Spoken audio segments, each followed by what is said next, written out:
Hey, welcome to Sasquatch and Cigars. This is Thomas, and this is our Sunday Definition Cigar Review Series edition.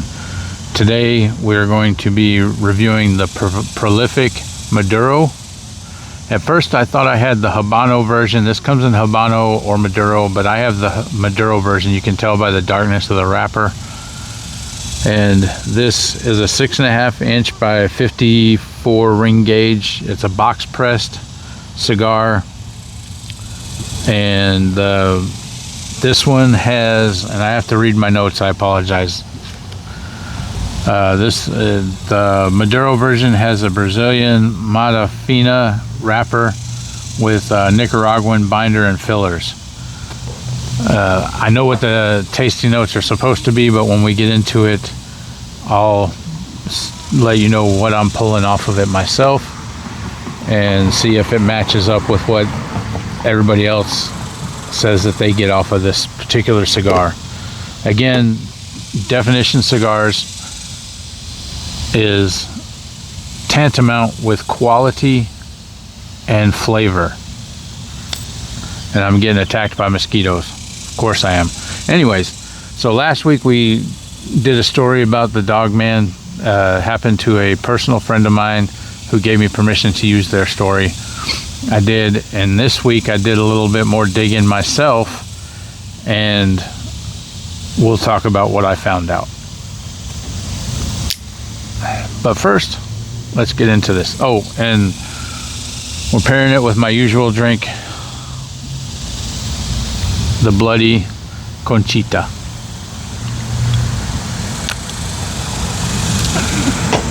Honestly, given the pairing or the flavor notes that they say you can pull off of this cigar, I would have much rather have had a White Russian or something kind of creamy to go with it, but I didn't have all the ingredients for a White Russian.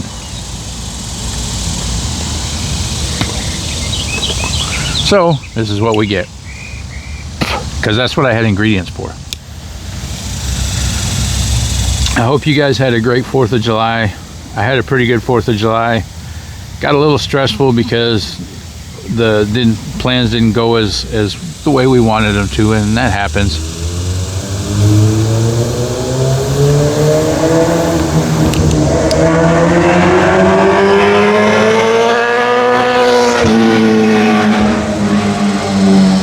I swear that guy watches for me to pull out my camera and does that on purpose and goes by like that. I swear that's the way it is, because 3 or 4 videos in a row just about he's done that. It's very annoying, but it's what I get for having to film outside. I don't really have a place that I can go film where it's going to be background quiet, kind of. Maybe if I can swing it, maybe I'll start doing stuff going out into the country and just setting up a chair and doing stuff out there. I don't know. Anyways, so in my looking up of the dog man in Texas, there is, I can't remember who coined the term, but there's the dog man triangle. That's 700 plus square miles. The northernmost point is the Dallas-Fort Worth area. The southeasternmost point is the Houston area, and the southwesternmost point is San Antonio. Coincidentally, that's also called the Texas Triangle. I'm not sure if the person that coined the Dogman Triangle and put it over that knew that was a thing or not. Hell, I just found out 10 minutes ago when my wife told me. So you live and you learn. Anyways, so the vast majority of dogman sightings in Texas happen in that triangle. And again, I'm going to go to my notes because that's what I do.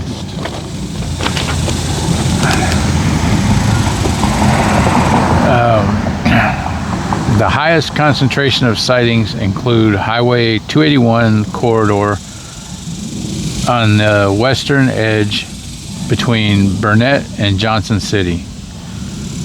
Motorists frequently report large upright canines crossing roads at night. And then the second most concentrated is the Sam Houston National Forest, with reports of aggressive close quarter camping encounters, and Bastrop. And the third most cited area is Bastrop Pine Woods, located centrally in the triangle, with a high number of home and farmstead prowler reports. In that area, I guess people are reporting that they're on their farmstead and they're seeing these creatures on their land. So, some interesting things that I found in September 26th of 2024, late summer, around 9:15 p.m. on the northern shore of Lake Conroe. There were some night fishermen reported an aggressive presence keeping pace with their boat just inside the tree line on the shore. They briefly caught a glimpse with a high-powered flashlight that revealed a massive upright canine silhouette with defined pointed ears that rushed off deeper into the woods once the light hit it. And April 13th of 2023, approximately 1 a.m. in the Sam Houston National Forest, on a service road between Trailhead 2 and 3, reports forest went dead silent before several strange vocalizations erupted, sounding like odd howling with neighing, whatever that. What did they have? A horse that was trying to howl? I don't know, but that's just what the report said.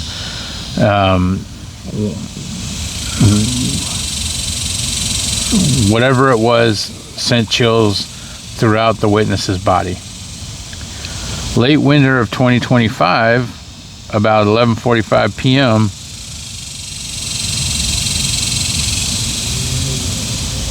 it's an unnamed road going through the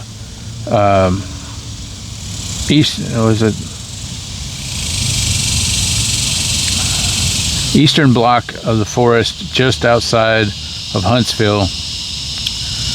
Driver reported a huge bipedal wolf-like creature stepping out onto the service road, locking eyes with him before it swiftly moved off back into the woods. An investigation was formally opened with the Deep Woods Paranormal Project by Matt Harvey. Shout out to Matt Harvey and the Deep Woods Paranormal Project. On June 18th of 2026, he came away with 3 key findings.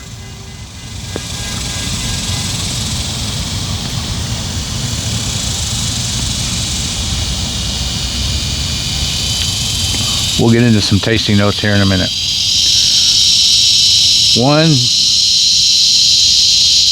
there was structural auditory mimicry. I'm not sure what he meant by that. I tried to look up a more defined report from him, and I couldn't. I located a podcast that he does, only I couldn't get access to it because it's on a service that I don't have, a streaming service that I don't have, and I think you have to pay to get to it. So, and I'm not about to pay for a story. Says there was no visible tracks despite numerous broken branches off the road where the motorist said that this creature ran into the woods, and reported dead silence during the encounter. So the motorist said that the sounds in the woods, I guess he was traveling kind of slow and with his windows down, because otherwise how would he hear the surrounding sounds? But apparently everything went dead silent before he saw this thing. Then he saw it and it disappeared into the woods.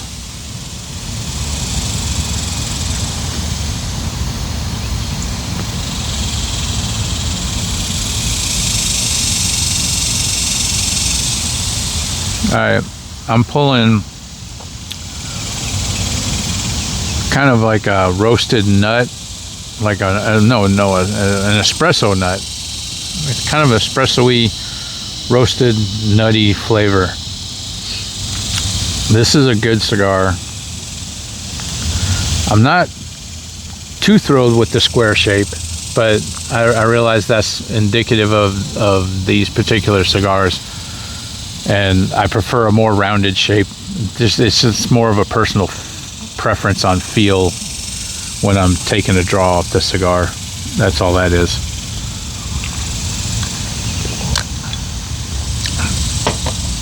By no means does it take away from the construction of this cigar, which is beautiful. You can see just how dark that wrapper is and just how beautifully constructed this thing is. Again, I can't speak any ill or bad towards Definition Cigars. They really got their stuff together. They put out a good stick.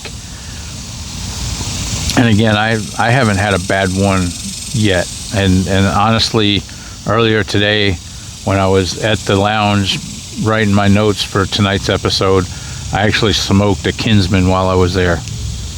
And you talk about just a smooth cigar. The Kinsman is good. This one is equally as good.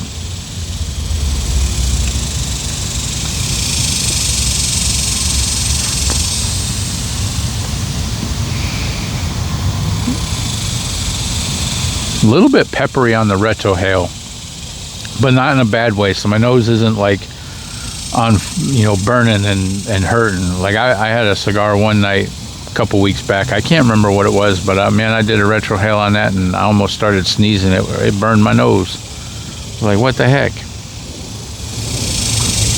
That was a super peppery stick. This one is good. I like it. So, Dogman. I would say if I was to say I believed in any cryptid, right now I'm leaning towards Sasquatch being more real than the Dogman, but that's just me personally. I'm not discounting any eyewitness accounts or anything like that, especially my friend who saw this creature, I think it was like 30 years ago is what we determined last week. And it's just, I guess seeing so many werewolf movies and things like that has kind of increased the skepticism on me. So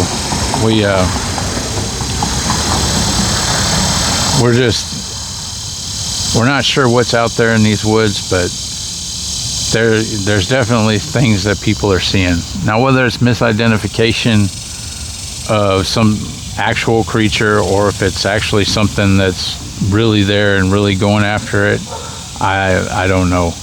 But again, if I was swinging towards realism, I would say Sasquatch was more real than the Dogman. So anyways, y'all are probably going to see my wife go by. She's coming out to do some gardening.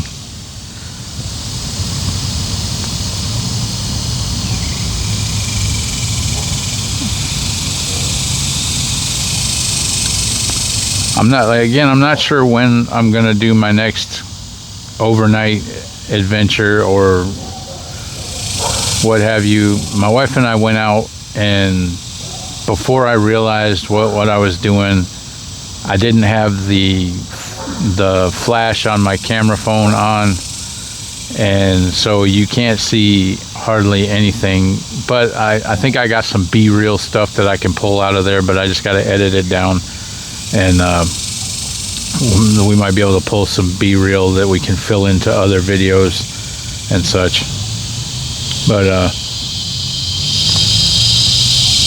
if you, like I said, I keep asking, nobody responds, but if you have any encounters or anything like that that you've seen strange in the woods or heard strange in the woods, feel free to email me. Again, I'll put my email in the description of the video, and you know, hit me an email if you want me to use your name. Tell me if you want to stay anonymous. Tell me, and or if you don't even, or if you just want to tell me your story but don't want me to use it, tell me that too.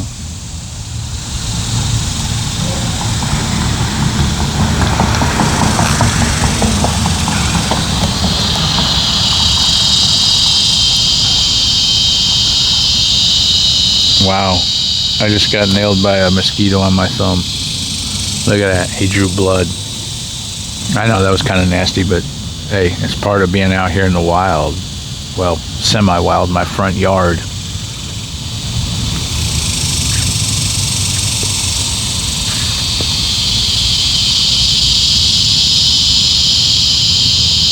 Okay, so the burn on this thing, like every other definition cigar I've had, has been nice and perfect burn.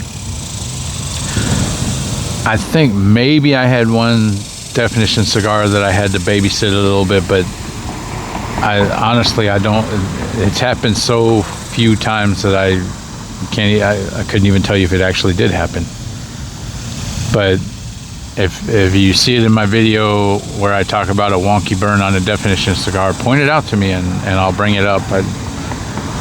This one and actually the Kinsman that I had earlier today was a perfect burn throughout the entire thing, down to the nub. And that Kinsman I smoked down to like there. I was burning my fingertips because I didn't want it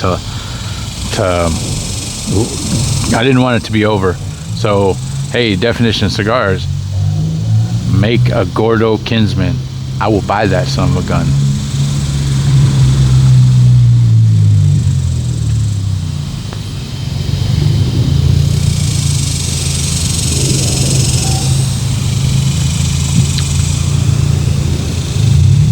This is just the smoke coming off the end of this thing is good.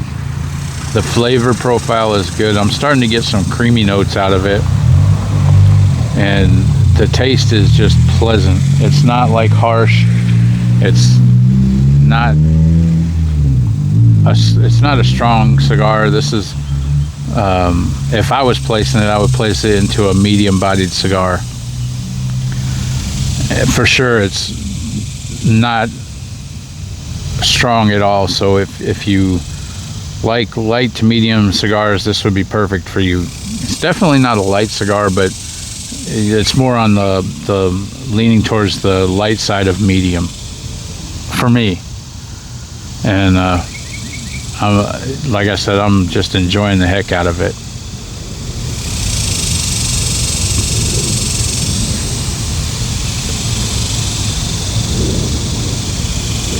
I'm not much of an ash guy, but nice little ash going on there. Maybe I'll see if I can see how long the ash I can make it. I actually saw somebody who goes for the long ash, and when they had an ash down this far, they were like this.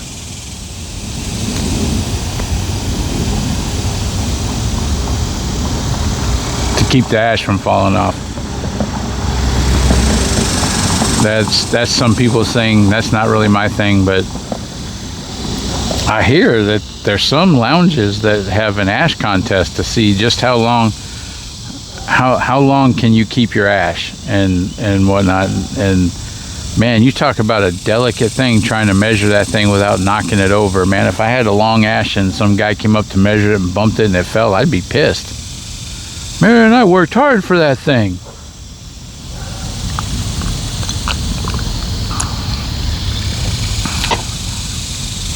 Again, my version of a Bloody Mary, but made with mezcal. So I use mezcal. I don't really measure, but I put about that much in the bottom of the glass with ice. Celery salt, Worcestershire sauce, lime juice. I use key lime juice because it tastes a little better to me. And then I have a mixer that I get from the H-E-B store. It's a bacon... No, it's just a smoky bacon flavored mixer and I add a little bit of that in, and then I top it off with clamato juice and a little bit of hot sauce of your choice. I can't remember what I put in it tonight, but that's it. And then mix it up, and that's your, what I call a bloody conchita, because it's made with the mezcal. The absolute best cigar that I've found that goes with this drink is the San Cristobal Elegancia, the big one. They make them in several sizes, but if you get the biggest one, that goes absolutely perfect with this drink.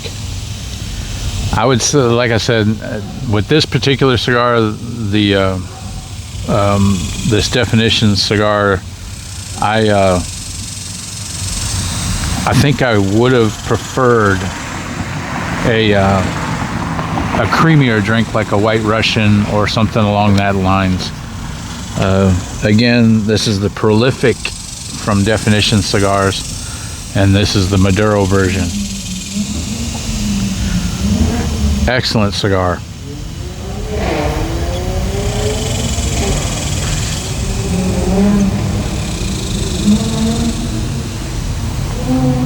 Lost it.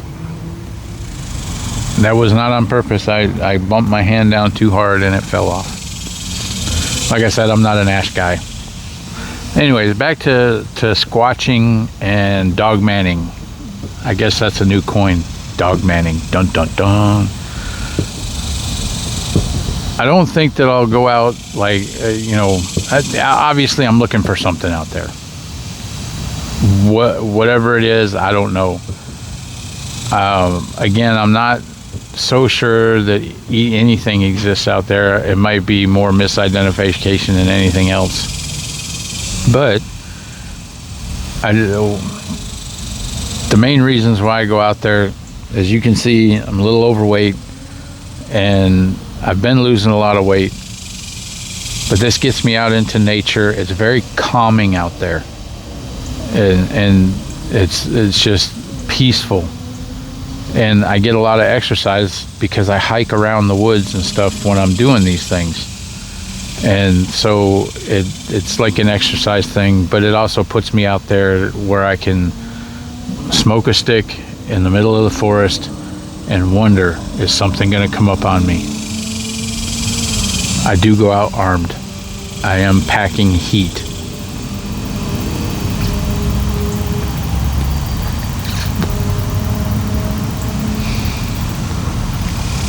Mama Stauber didn't raise no fools. Anyways, I may do just like a short day trip back into the Sam Houston National Forest this week. I'm switching jobs, so my new job is going to be starting next Monday on the 13th, and I'm going in tomorrow to pick up my toolbox, say my goodbyes, and then I'll have Tuesday, Wednesday, Thursday, Friday, Saturday, and Sunday off. Obviously, during that time, I have to do some honeydews around the house. That's the most important number one thing to do. And the next number two thing to do, okay, never mind. I'm slipping of the language and tongue. Maybe the alcohol's kicking in, I don't know. Anyways, so number two thing is to maybe try and take an evening and go out into the Sam Houston National Forest, pitch a tent out there for one night, and see if I get any activity. I know a couple of good spots that are way out there. I don't think that I'll use the same campground that I was in, but I'll be near there. Who knows, maybe I'll go to a different part of the Sam Houston National Forest. I just started taking a look at the Texas Piney Thicket. Again, my wife and I went out there last week just on a whim. Friday night we took off and went out there and spent the night out there, and didn't see or hear anything, but it was remote where we were at. And one side of the road, if you look at the satellite photos, it looks like the trees are all in a row. You can definitely see they're in a row. So it looks like at one point it had been harvested and then they replanted, but on the other side was old growth, but I couldn't find any way into the old growth because most of the pull-offs were gated. So I think I'm going to do some more research and find out if there's some public land out there that I can go on. That was my daughter, Jay. She was coming back from lifeguarding. She works as a lifeguard at the pool. Now she's embarrassed that I was talking about her. But anyways.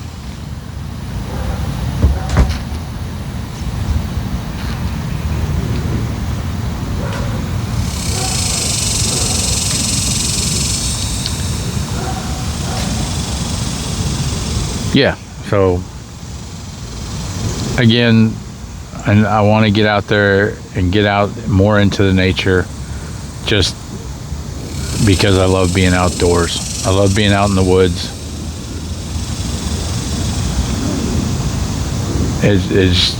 I can't tell you the peace that I get and feel when I'm out there and it's just quiet and all that you hear are the crickets and the frogs and stuff like that. It's very peaceful. It's very surreal.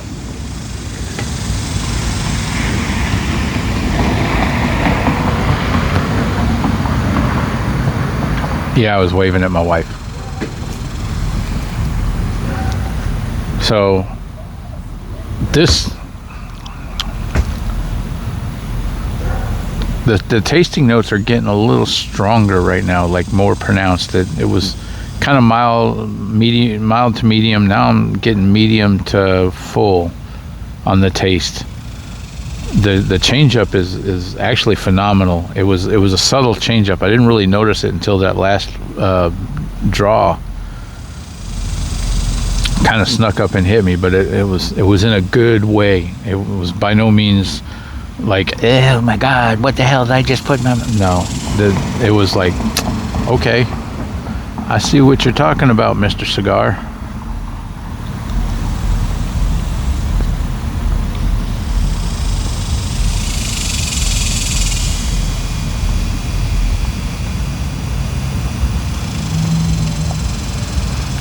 Okay, the draw in, a little stronger than before.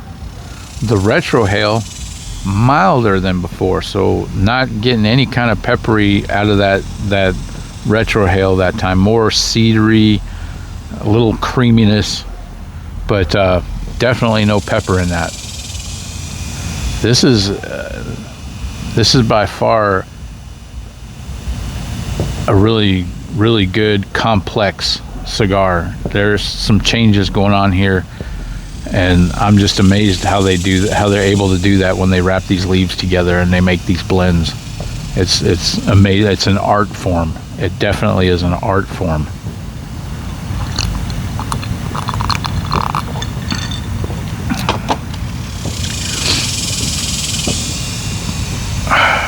So again, I hope that everybody had a great 4th of July.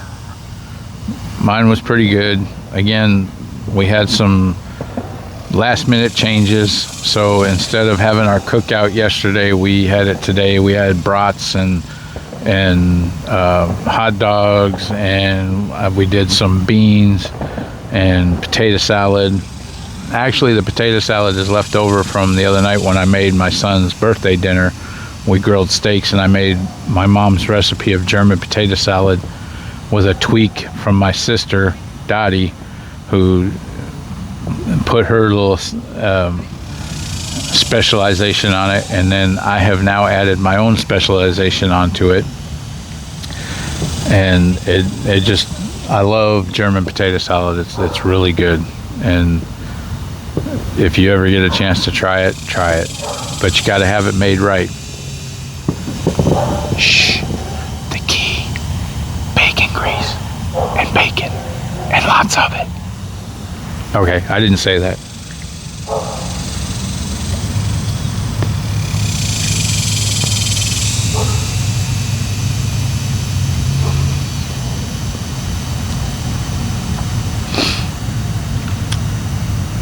Very good cigar, very good smoke. Obviously, if I wait until the end on this, and finish it, then this video is going to be way long. So I might just end the video there and finish the cigar and put how it finished off in the description.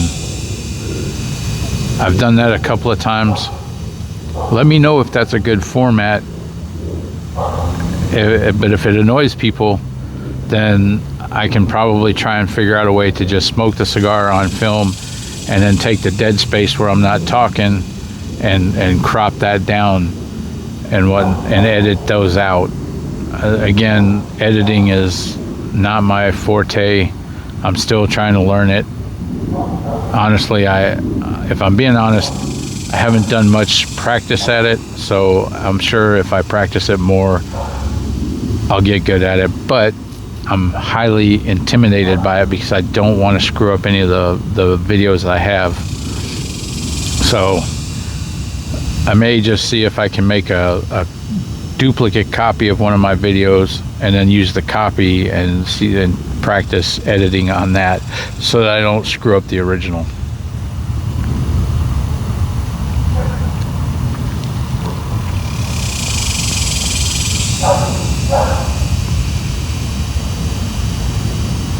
Yeah, for sure. No pepper on that no more, on the retrohale.